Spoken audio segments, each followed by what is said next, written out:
이름을 찬양할 때 주인 주시는 그 기쁨과 평안함이 우리들 삶 가운데 함께할 줄 믿습니다. 날마다 주인 주시는 기쁨과 행복한 삶 가운데 날마다 승리하며 찬양의 영광 돌리시는 우리 성도 여러분들 되시기 간절히 축원합니다. 이 시간 성령이여 임하소서 박수 치시면서 찬양의 영광 돌리겠습니다.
주와 같이 길 가는 것 즐거운 일 아닌가.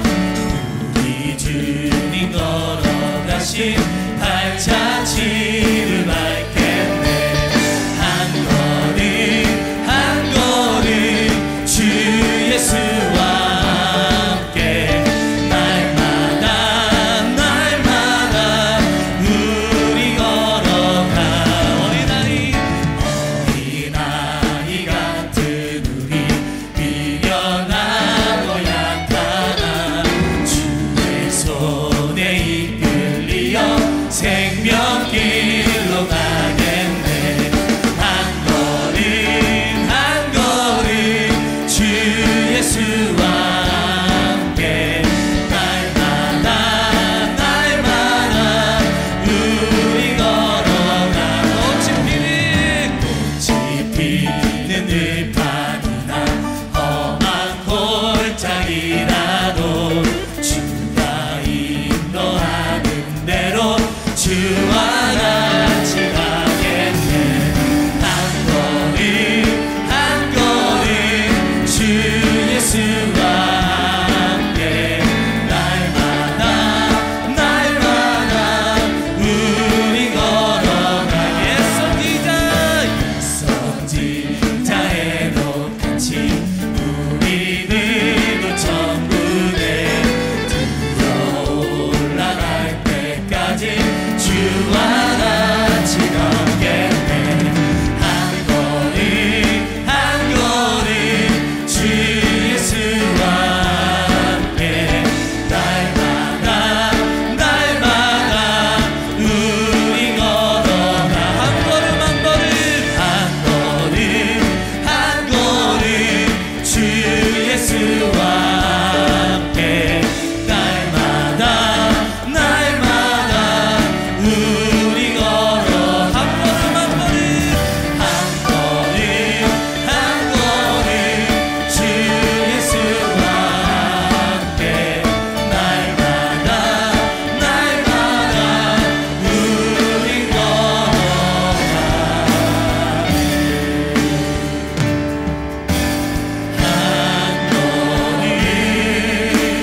한 걸음 예수와 주 예수와 함께 날마다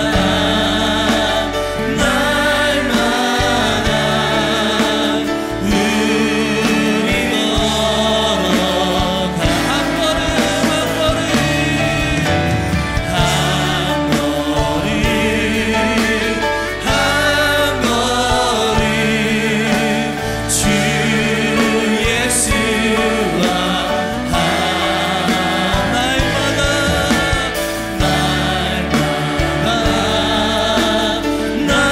날마다 우리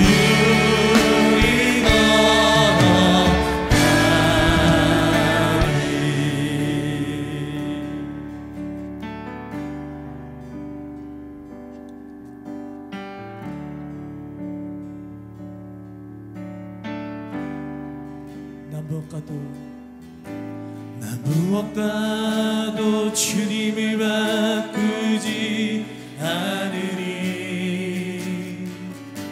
다른 어떤 은혜 구하지 않으리. 오직 주님만이 내 삶의 도움이시니 주의 얼굴 보기 원합니다. 나 무엇과도 주님을 바꾸지 않으리. 다른 어떤 은혜 구하지 않으리.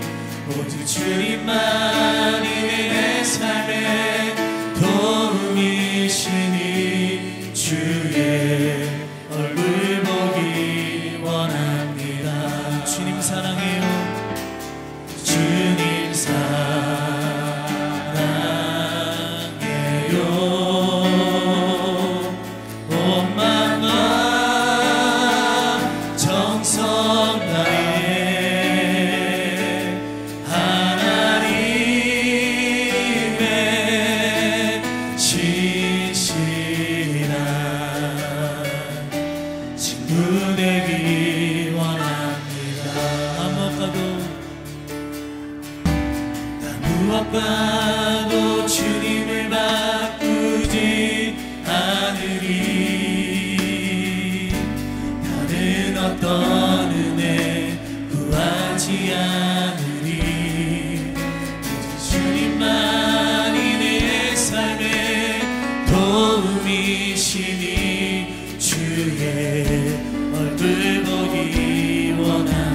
기도하겠습니다. 주님, 세상의 어떤 것도 나를 만족시킬 수 없습니다. 세상의 어떤 것도 구하지 않겠습니다.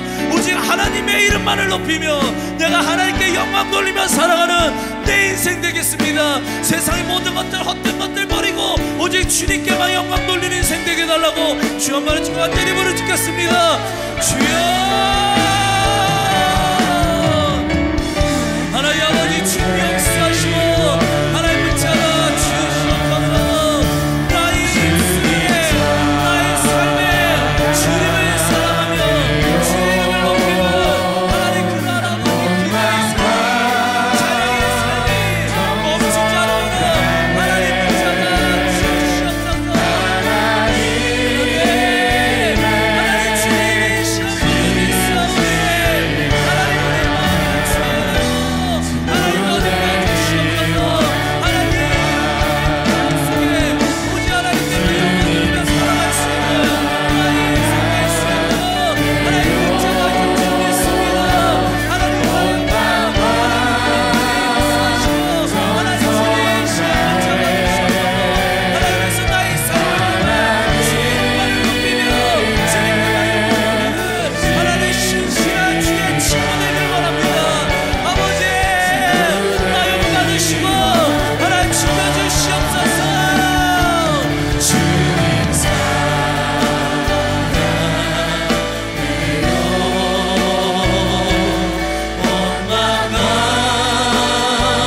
정성나에 하나님의 신실한 친구 되기 원하. 한량없는 은혜, 한량없는 은혜, 감출 길 없는 은혜, 내 삶을 애로사니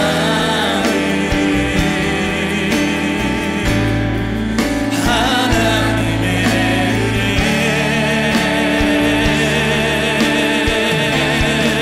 나 주저함 없이 그 땅을 알기로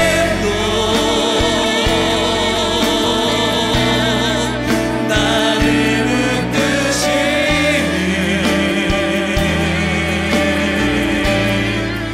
하나님의 아멘. 한량없는 은혜, 한량없는 은혜, 아픈 길 없는 은혜, 내 삶을 애로사니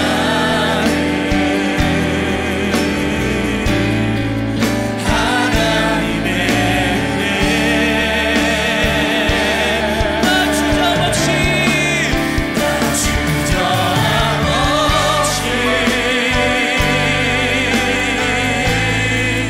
그 땅을 알고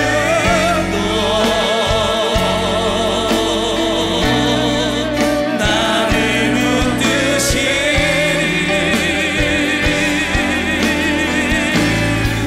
하나님의 은혜.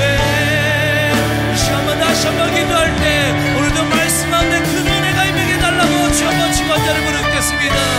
주여. 마가복음 6장 41절에서 44절까지 말씀입니다. 마가복음 6장 41절에서 44절까지 말씀 우리 다 같이 한 목소리로 읽도록 하겠습니다. 마가복음 6장 41절부터 44절까지 말씀 시작.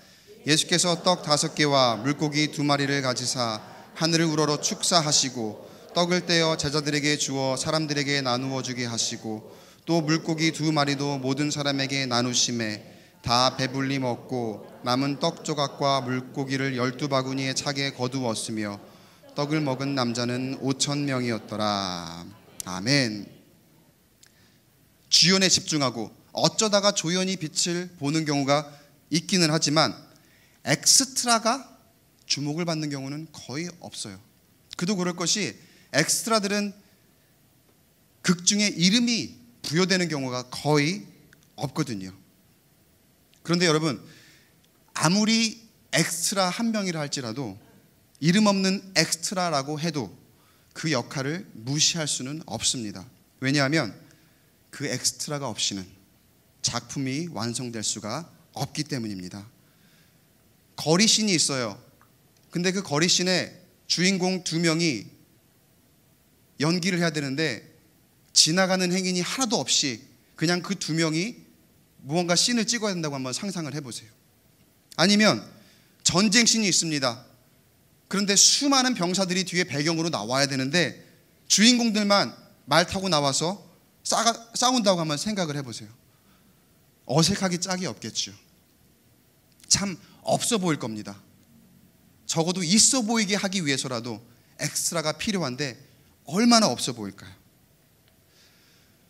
우리가 세상을 살면서 주인공을 늘 꿈꿉니다. 나는 주인공의 삶을 한번 살아봐야 되겠다. 그렇게 꿈을 꿔오기도 했고, 그리고 꿈을 이루신 분들도 있고 앞으로 꿈을 꿀 분들도 계실 거예요. 학창시절에 꿈을 물어보면 남학생들 중에 대통령이 꿈이라고 했던 사람들이 얼마나 많았는지 몰라요. 그러나 대통령 혼자 이래서 나라가 돌아갈 수가 없습니다. 국민에 의해서 나라가 돌아가고 국민에 의해서 나라가 존재하는 거죠. 영화에서는 수많은 엑스트라들이 있기 때문에 주목을 한 사람이 받기는 힘이 듭니다. 그렇다고 역할이 아주 없지는 않습니다. 정말 아주 결정적인 영화를 완성할 아주 중요한 역할을 하고 있습니다. 여러분, 나라에서 수많은 국민들 중에 한 사람이기 때문에 주목받지 못한다고 해서, 회사에서 수많은 사원들 중에 한 사람이기 때문에 주목받지 못한다고 해서, 교회에서 수많은 성도들 중에 한 사람이기 때문에 주목받지 못한다고 해서 여러분, 역할이 없는 게 아니에요. 오히려 너무나도 결정적이고 중요한 역할을 저와 여러분들이 이 나라에서, 여러분 다니는 회사에서, 그리고 이 교회에서 하고 계시는 줄로 믿으시기 바랍니다. 이런 사실을 깨닫지 못하고 아무도 나를 주목하지 않는 것 같아, 그런 생각이 들 때는, 그리고 그렇게 소외감이 들 때는 마치 내가 광야 한가운데에 떨어져 있는 것만 같고 아무것도 없고 가야 할 길도 보이지 않는구나, 이런 감정에 사로잡히게 됩니다. 그러나 여러분, 광야 앞에 서 있는 여러분의 현실 같은 그런 모습 앞에서도 실망하지 마시기 바랍니다. 사람들이 주목하지 않더라도, 우리가 광야에 있더라도 우리에게는 늘 우리를 향한 시선으로 주목하고 계시는 하나님이 계시는 줄로 믿으시기 바랍니다. 저희 가정에 첫 아이가 태어났을 때 모성애가 얼마나 큰지, 얼마나 대단한 것인지 깨달은 적이 있습니다. 다른 어떤 것보다도 첫 아이를 향한 사랑이 가장 크더라고요.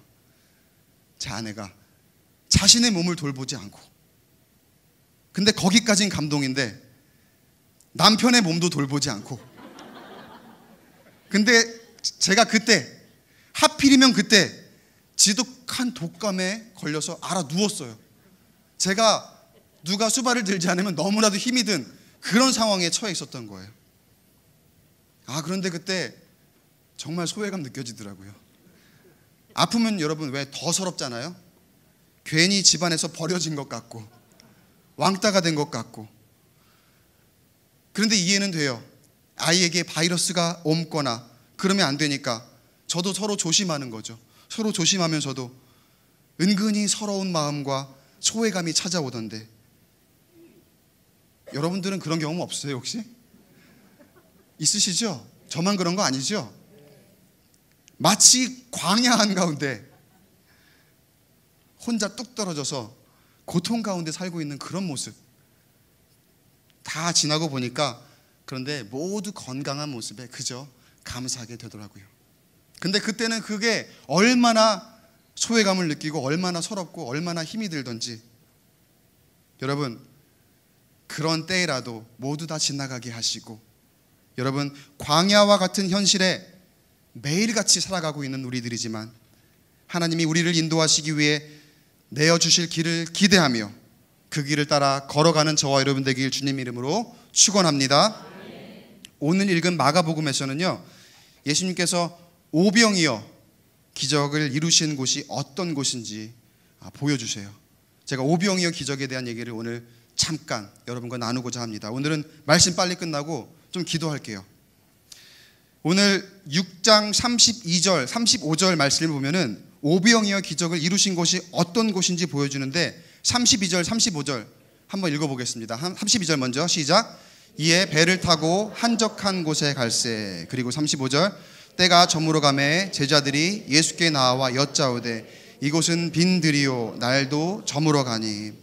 여기에 한적한 곳이라는 곳이 나오고요, 또 빈들이라는 곳이 나옵니다. 이 두 곳은 헬라어 단어로 에레모스라고 하는 같은 단어를 쓰는 곳인데 우리말로 번역하면은 빈들, 그러니까 광야예요. 광야. 예수님이 제자들과 그 수많은 사람들을 만났던 곳이 바로 광야입니다. 광야 한가운데에서 이제 지금 저와 여러분이 나눌 상황을 맞닥뜨리게 되는 거예요. 광야를 마주한 현실을 보면 어떻습니까? 아무것도 없습니다. 길도 없습니다. 먹을 것을 찾아야 해요. 가야 할 길을 찾아야 하고요, 잠을 잘 곳을 찾아야 합니다. 여러분 이거는 다른 어떤 사치의 문제가 아니라 생존의 문제예요.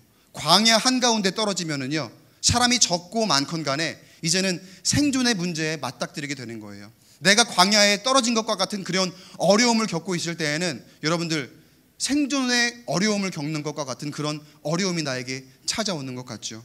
지금 광야라는 곳이, 성경에서 말하는 광야라는 곳이 바로 그런 곳입니다.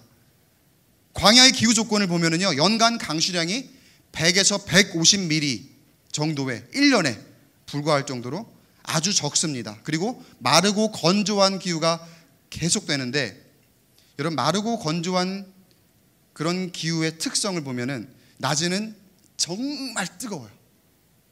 뜨겁다가 해가 산을 넘어 똑 떨어지기만 하면, 어둑어둑해지기만 하면 그때부터는 급격하게 추워지는 그런 기후를 가진 곳이 광야와 같은 건조한, 뜨겁고 건조한 기후를, 마르고 건조한 기후를 가진 그런 곳의 특징입니다.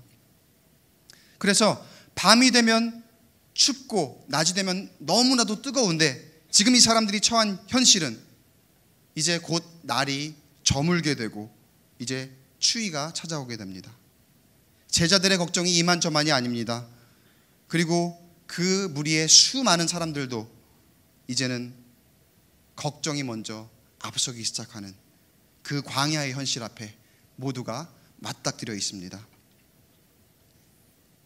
이 광야의 현실에 한 가지 더, 생존에 정말 중요한 문제, 배고픈 문제가 더해져요. 이 어려움을 어떻게 해서든 극복을 해야 합니다. 이 어려움을 어떻게 해서든 헤쳐나가야 합니다.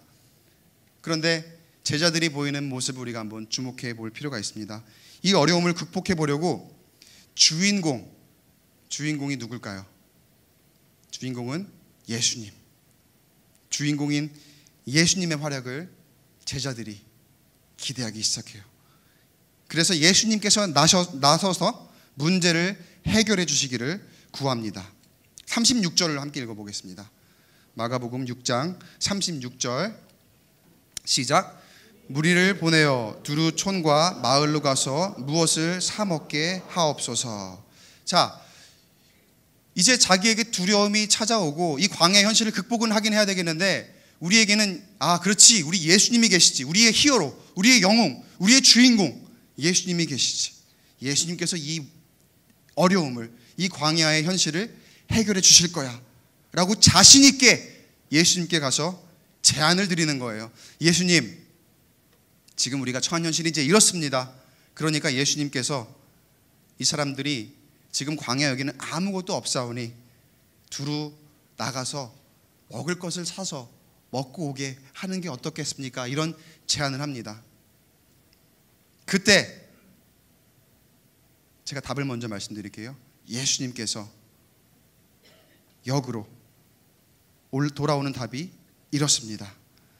너희들이 먹을 것을 주어라.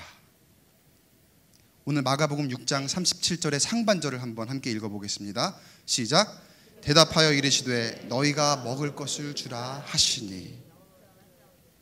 목자 없는 양같이 갈피를 잡지 못하고 우왕좌왕하는 사람들의 그런 모습 속에서 예수님이 보신 것은, 그래, 너희들이 아무것도 할 수 없고, 너희들은 갈피를 잡을 수 없고, 너희들은 아무런 능력도 없으니까, 그래, 내가 해결을 해줘야 되겠구나. 그래, 기다려봐라.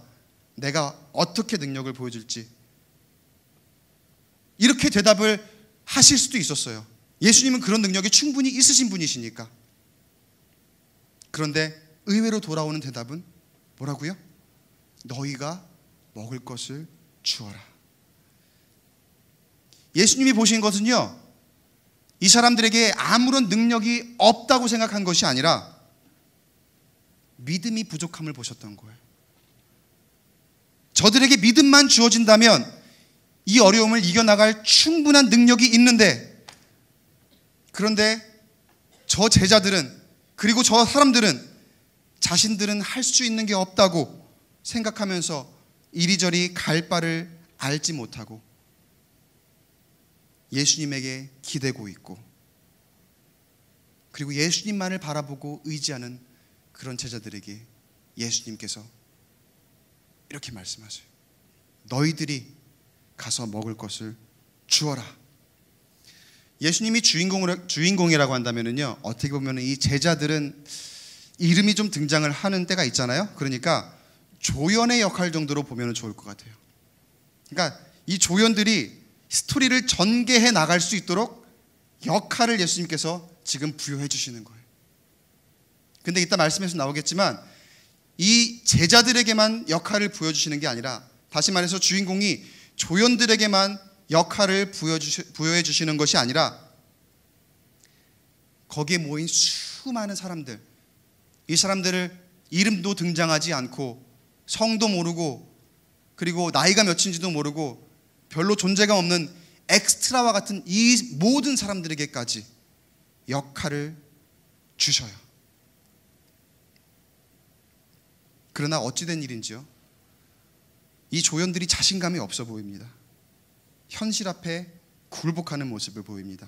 그 모습이 37절, 아까 읽었던 37절 하반절에 나오는데 우리 화면을 보고 함께 읽어볼게요. 시작. 여짜오되 우리가 가서 200데나리온의 떡을 사다 먹이리이까. 제가 자꾸 오늘 영어 얘기를 하는데 영어로 따지자면 이런 거예요. 출연료는 우리가 얼마 안 돼요. 우리가 출연료가 얼마 안 되는데 그 역할은 출연료 많이 받는 주인공이 해야 될 역할이에요. 우리가 출연료 얼마 안 받는데 우리는 그런 역할을 감당할 수가 없습니다. 우리는 지명도도 낮고 조연들이잖아요. 우리 조연들이 하는 일이 그런 게 아니에요. 주인공 잘 할 수 있도록 이렇게 받쳐주는 일이지, 우리가 가서 이렇게 직접 먹을 것을 줄 수 있는 그런 역할을 할 수 있는 사람들이 아닙니다. 그리고 눈에 보이는 든든한 리더 예수님이 해주시기를 바라는 그런 모습을 보여요. 세상의 기준은 여러분 그렇더라고요. 몸값으로 사람의 클래스를 나누고, 그리고 그 클래스에 맞춰서 할 수 있는 일, 그리고 할 만한 일들을 자연스럽게 나누고 있더라고요. 그래서 내가 할 수 없는 일들이나 내가 해서는 안 될 일들의 범주를 미리 다 만들어 놓고서 내가 할 수 있는 정도의 일만 하게 되는 경우가 참 많더라고요. 세상의 기준으로 보면 그렇더라고요. 지금 제자들은 이 세상의 기준을 가져다가 들이대고 있는 거예요. 예수님, 지금 이게 200데나리온이 드는 그런 정도의 일입니다. 우리가 200데나리온의 돈이 드는 정도의 일을 지금 할 수 있는 사람들이 아니란 말이에요. 이거는 예수님이 하실 일이지 우리가 할 일이 아니라는 거예요.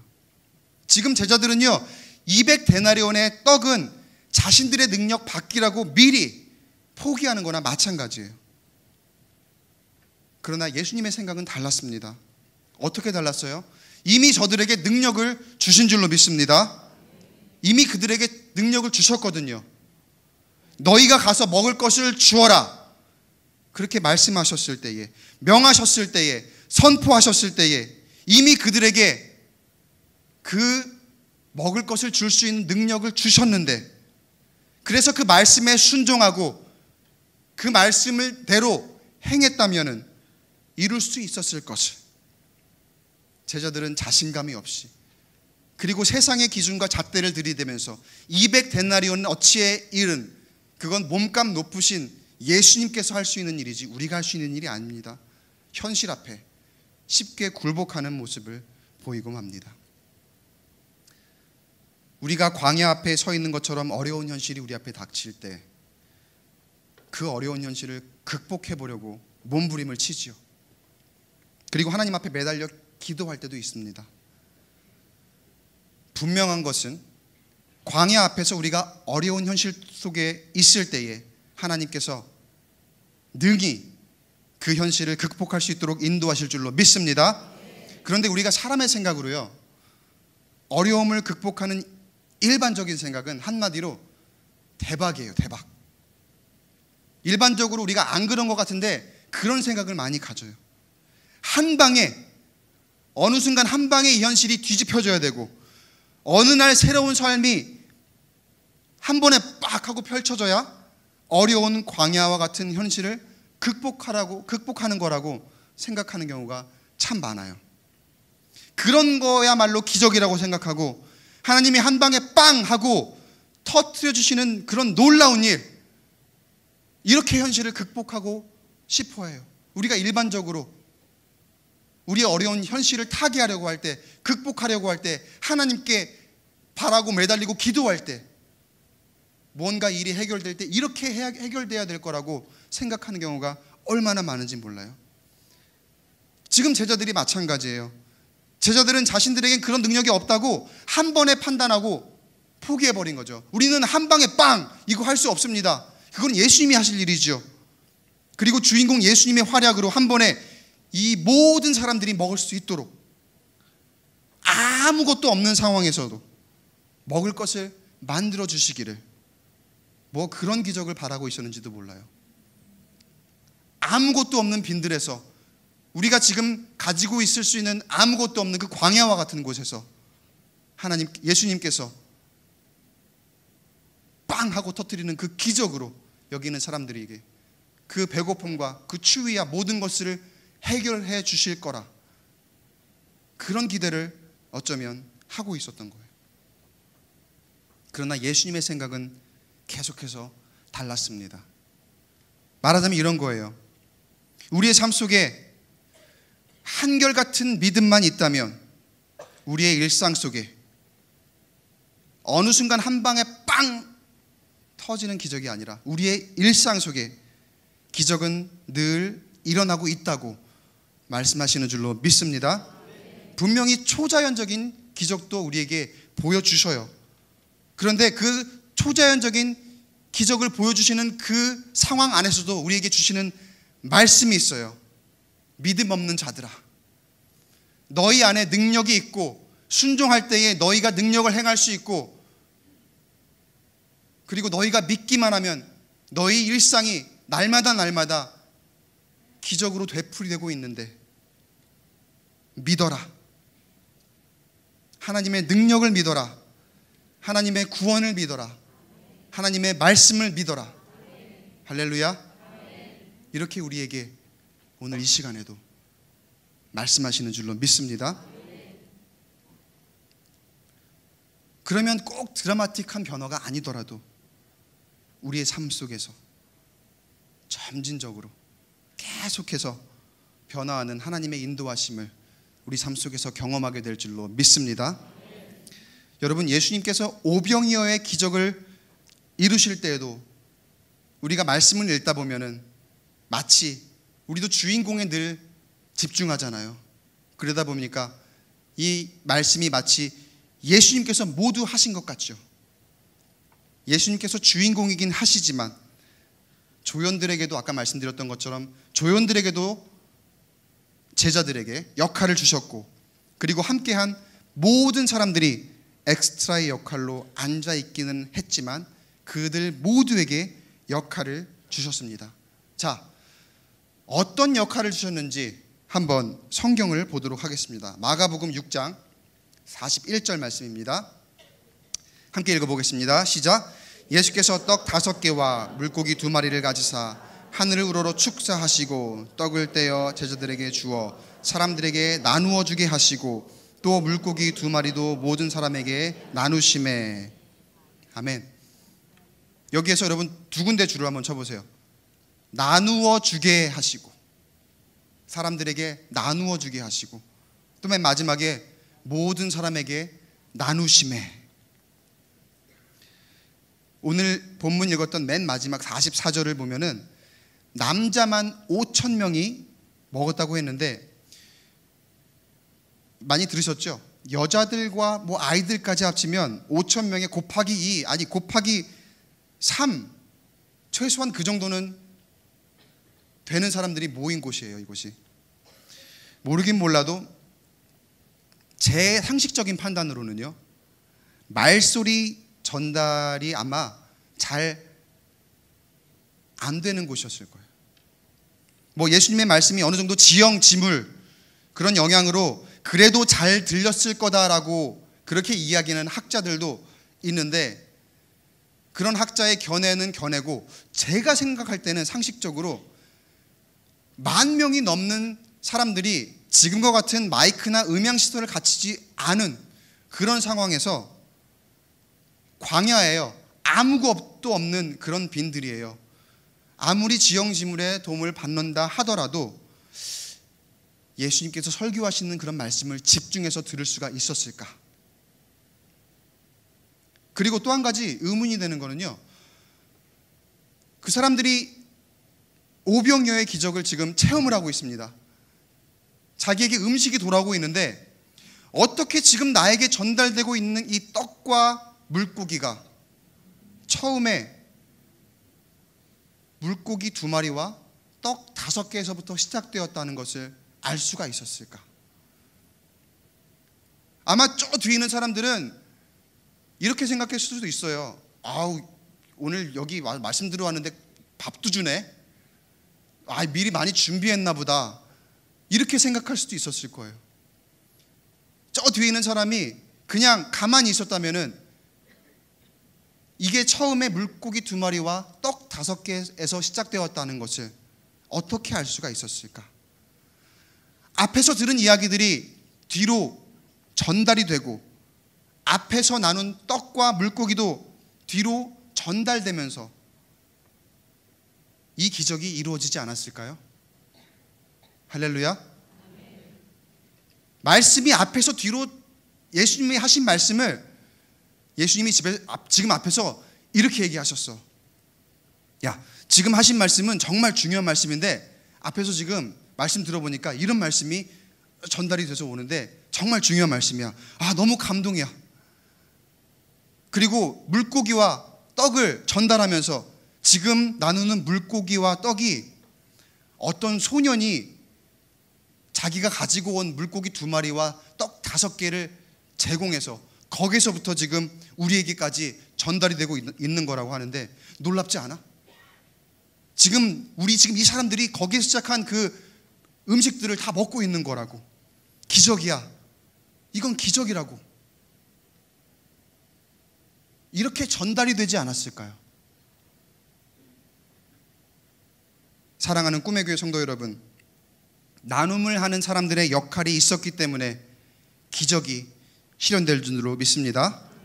예수님은요, 이름도 없고 그리고 거기서 주목을 받지 못하고 그저 광야에 앉아있던 수많은 사람들 중에 한 명이었을지라도, 그 사람들을 제가 오늘 여러분들과 함께 나눌 때는 엑스트라라고 지칭을 하는 그런 사람들일지라도 예수님께서 그 사람들을 모두 이 기적의 실현을 위하여 사용하신 줄로 믿습니다. 예수님께서 그 엑스트라 역할을 너무나 잘 알고 계셨던 거예요. 그 엑스트라가 기적을 실현할 키맨, 열쇠를 지닌 그런 사람이라는 것을 잘 알고 계셨던 거예요. 그런가 하면 물고기 2마리와 떡 5개를 제공했던 소녀는 어떻습니까? 이 소녀는 오늘 읽었던 마가복음에는 등장하지 않는데 요한복음에 등장합니다. 이름도 나오지 않아요. 어떤 한 소년이라고 나와요. 명백한 조연입니다. 아니 어쩌면 엑스트라일 수도 있어요. 그런데 이 소년으로부터 기적이 시작됩니다. 예수님이 이 소년을 사용하셨고 그리고 제자들을 사용하셨고 그 자리에 있는 모든 사람들을 사용하셨습니다. 그날의 기적을 위하여 아무것도 없이 예수님 혼자 주인공으로 일하셨던 게 아니라는 말이에요. 한 가지 저와 여러분이 주목할 점은요, 성경의 제자들을 통해 사람들에게 떡과 물고기를 나눠주셨다. 아까 제가 여러분과 밑줄 쳤던 그 나눴다는 단어 있죠. 나눠주셨다. 헬라어로 나눠주셨다는 그 단어 표현에 그때의 시제가 헬라어의 시제 중에 미완료라는 시제가 있습니다. 미완료 시제로 표현이 됩니다. 그 말은 곧 아직 끝나지 않았다는 거예요. 다른 말로 하면 진행형이에요. 그 말은 곧 지금 성경에 기록되어 있는 이 말씀을 나누고 있는 우리에게도 이 기적은 미완료이고 진행형인 줄로 믿으시기 바랍니다. 사랑하는 꿈의 교회 성도 여러분, 기적을 기대하십니까? 광야 앞에서 하나님이 보여주실 놀라운 기적을 기다리고 계십니까? 하나님 말씀에 귀 기울여 보시기 바랍니다. 하나님께서 강단에 서서 말씀을 선포하는 목사도 사용하시겠지만 여기서 찬양하는 찬양팀도 사용하시고 자리에 앉아 부르짖어 기도하시는 여러분도 사용하시고 우리 모두를 기적의 실현을 위해 사용하시는 줄로 믿습니다. 우리가 함께 모여 기도할 때 우리의 기도의 나눔이 기적이 될 줄로 믿습니다. 우리의 일상의 모습은 어떻게 보면 그렇게 대단해 보이지 않을 수도 있습니다. 엑스트라가 굉장히 하찮아 보일 수도 있습니다. 한눈에 잘 보이지 않기 때문입니다. 그러나 눈에 보이는 것만이 중요한 것은 아닙니다. 여러분, 비행기, 특히나 거대한 보잉 747 같은 여객기, 비행기의 모습을 보면 여러분 가장 먼저 어떤 모습을 떠올리나요? 어떤 부분의 모습을 떠올리나요? 비행기에서 날개죠. 날개. 창공을 가르며 두 날개를 쫙 펴고 날아가는 모습 멋있잖아요. 비행기의 상징과도 같은 그런 모습이죠. 그냥 하늘을 계속 날아가는 것만이 비행기의 참모습이 아니라 사실은 이게 비행기의 하이라이트예요. 이륙과 착륙이죠. 여러분, 비행기의 목적이 뭡니까? 비행기가 왜 있습니까? 비행기가 그냥 날기 위해서 있을까요? 아니에요. 비행기는 땅에서 출발을 해서 날아서 그리고 다시 땅으로 돌아오는 것이 목적입니다. 그런 의미에서 보면은요, 사실 비행기의 여러 부분 중에서 날개 못지않게 중요한 부분이 있습니다. 뭘까요? 바퀴와 바로 타이어입니다. 제가 막 영상을 보면서 여러분 혹시 그곳을 보셨는지 모르겠어요. 바퀴와 타이어. 비행기가 이륙하기 위해서 활주로를 엄청난 속도로 고속으로 달려야지 그 힘을 받아서 땅에서 이렇게 떨어질 수가 있어요. 그래서 날 수 있게 되는 그 동력을 얻는데, 그때 비행기가 활주로에서 내는 속력이 자그마치 400km, 시속 400km가 됩니다. 타이어의 상태가 최상이 아니라면 비행기가 뜨기도 전에 엄청난 대형 사고도 날 수 있는 정말 중요한 부분이에요. 그리고 평소에도 작은 모습이기 때문에, 작은 부분이기 때문에 잘 보이지 않아서 주목하지 않을 수도 있습니다. 그러나 여러분, 눈에 보이지 않는다고 해서, 그리고 작다고 해서 결코 중요하지 않은 게 아니에요.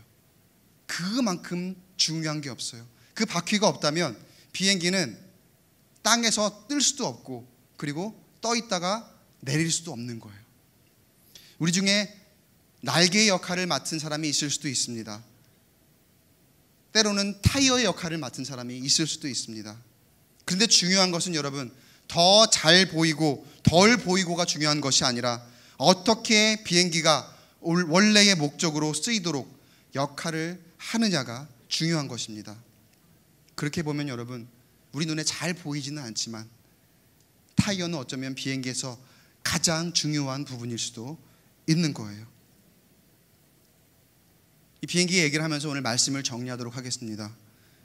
우리는 모두 예외 없이 광야 앞에 서 있습니다. 아니라고 하는 분들도 계실지 모르겠어요. 그러나 그런 분들에게까지도 광야의 시간은 반드시 있습니다. 그 시간이 없이는 하나님의 사랑과 은혜를 체험하기 힘들고, 그리고 하나님은 은혜와 사랑을 늘 우리에게 부어주시길 원하시는 그런 분이시기 때문에 우리에게 광야의 시간을 늘 주실 수밖에 없는 분이세요. 오늘 말씀을 통해서 광야에서 기적을 경험하는 법, 나눔이라는 것을 배우고 깨닫습니다. 할렐루야. 광야에서 기적을 경험하는 법이 뭐라고요? 나눔인 줄로 믿습니다. 로마서 8장 28절, 우리가 알거니와 하나님을 사랑하는 자 곧 그 뜻대로 부르심을 입은 자들에게는 모든 것이 합력하여 선을 이루느니라. 아멘. 하나님께서 우리에게 광야를 주시는 이유가 우리의 역할이 무엇이든지 합력하여 선한 것으로 기적을 만들어내시기 위해서인 줄 믿으시기 바랍니다. 그 합력에는 클래스가 없습니다. 지위가 없습니다. 스펙도 필요 없습니다. 내가 날개의 역할을 하고 있던, 내가 바퀴와 타이어의 역할을 하고 있던, 내가 엔진의 역할을 하고 있던 아무런 상관이 없습니다. 주인공이 되더라도 베풀 수 있고, 때로는 엑스트라가 되더라도 서로 나누면서 합력하여 일상의 기적을 이뤄내는 저와 여러분 되길 주님의 이름으로 축원합니다. 나에게 여러 가지 많은 달란트가 주어졌을 거예요. 우리에게 서로 다른 많은 달란트가 주어졌을 거예요. 나의 달란트가 어떤 것이든지 그 역할에 최선을 다하고 섬김과 기도와, 특별히 오늘 함께 또 중보기도 할 텐데 중보기도를 통한 나눔, 그리고 봉사를 통해 나누는 우리 꿈의 교회 성도 여러분 되시길 주님의 이름으로 축원합니다. 언제나 내 모습, 언제나 내 모습 너무나 부끄러워 무릎으로 주님께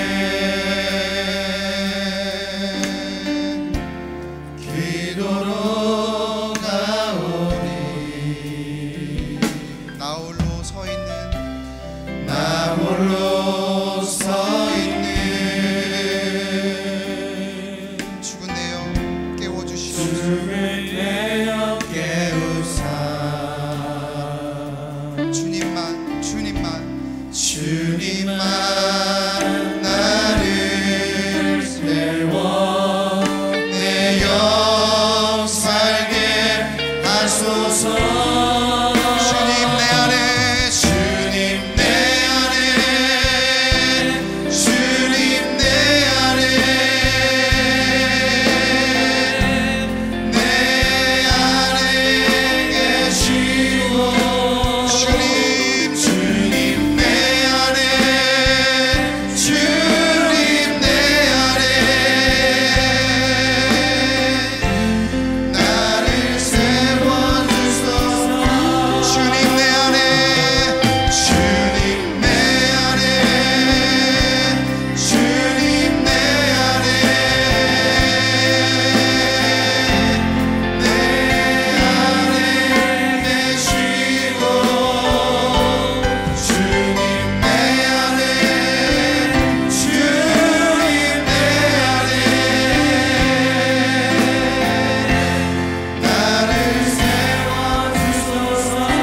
고백하겠습니다. 언제나 내 모습,